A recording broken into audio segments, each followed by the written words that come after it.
The face is one of the most important parts of a character. Especially in manga, it's a crucial element because it's the main point where the character conveys their emotions. Simplifying the representation of the face is harder than it may seem, because you need to understand the anatomy and the muscle movement of the face, enough to know what can be removed while still preserving the expressiveness. To learn this, we must focus on the basic structure and proportions. Only after mastering these, we can freely experiment with the elements of the character design. What I explain to you will be a universal and general construction method. So let's start with the frontal view of the face. First, draw a circle and divide it in half both horizontally and vertically, extending the bottom part beyond the circle. This will be the base for both the frontal view as well as the profile and the three-quarter views. Below the circle, draw an additional strip the same height as the radius of the circle.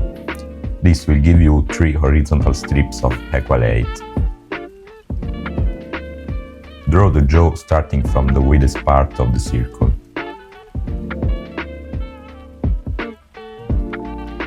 Halfway down the entire height of the face, position the eye line.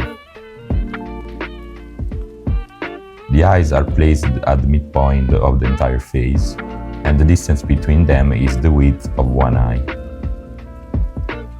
The eyebrows are placed above the eyes, roughly near the line between the first and second strip. The nose is positioned between the second and third strip, along the symmetry line. The iris is positioned at about the middle of the eye.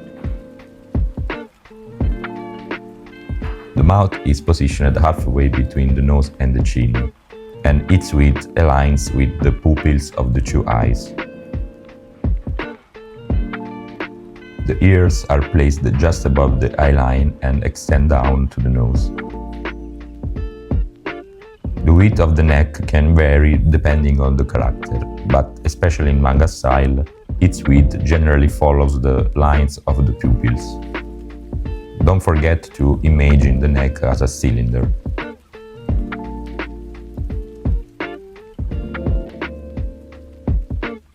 Let's start refining the details of the face. In the following modules, we'll explore many important types of characterization, but for now, we'll draw a neutral one.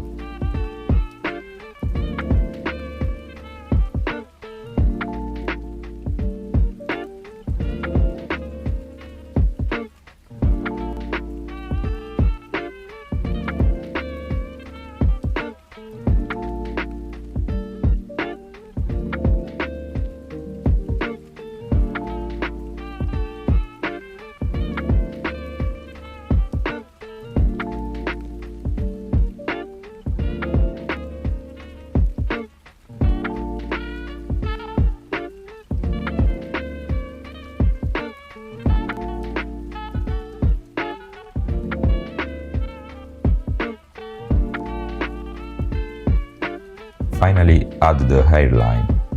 We'll see later that there are different types of hairlines, but the standard one is placed halfway down the first strip. Also remember that the hairline extends down to the sides of the eyes, reaching the temples.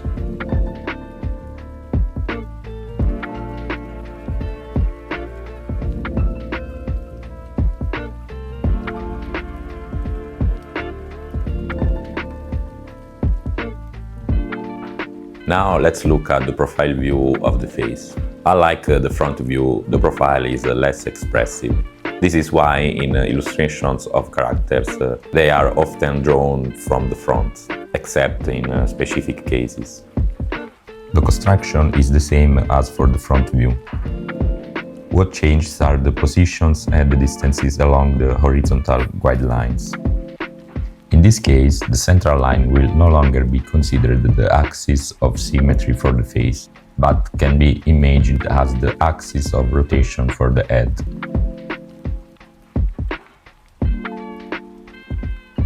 Now let's draw a shape that resembles a mask. The curve of the jawline changes direction at the symmetry axis of the head. The position of the features along the vertical grid lines is the same as in the front view. The eye is placed here, almost at the edge of the mask's outline. But most important, it should generally never go beyond this dashed line. The eye now have a triangular shape. Imagine splitting the classic eye shapes we used for the front view in half. The most important aspect of the profile view is the silhouette, a line that runs from the forehead to the chin. At the level of the eyes, draw a triangle that extends down to the chin, with the apex at the tip of the nose. This will serve as a grid when refining the profile. The triangle also helps with the mouth, as the upper lip protrudes slightly compared to the lower lip. The ear is also positioned along the same line as in the front view, but in this case is placed almost at the midpoint of the face. Now let's draw the neck, slightly tilted forward to follow the curve of the spine. Remember to represent it as a cylinder.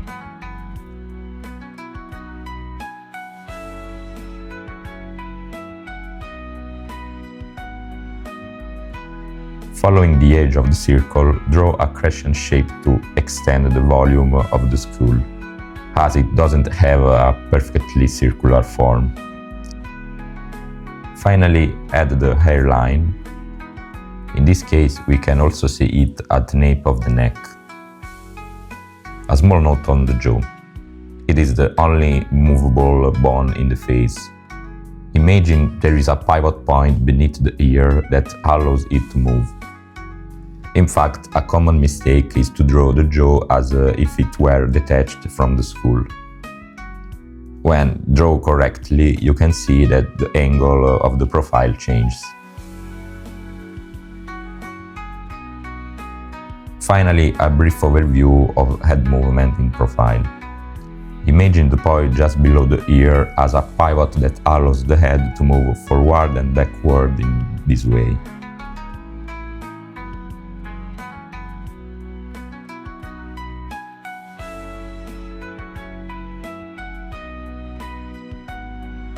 A common mistake when drawing a profile is to position the iris like this. To draw it correctly, it should be placed along the edge. Otherwise, your character will look cross-eyed.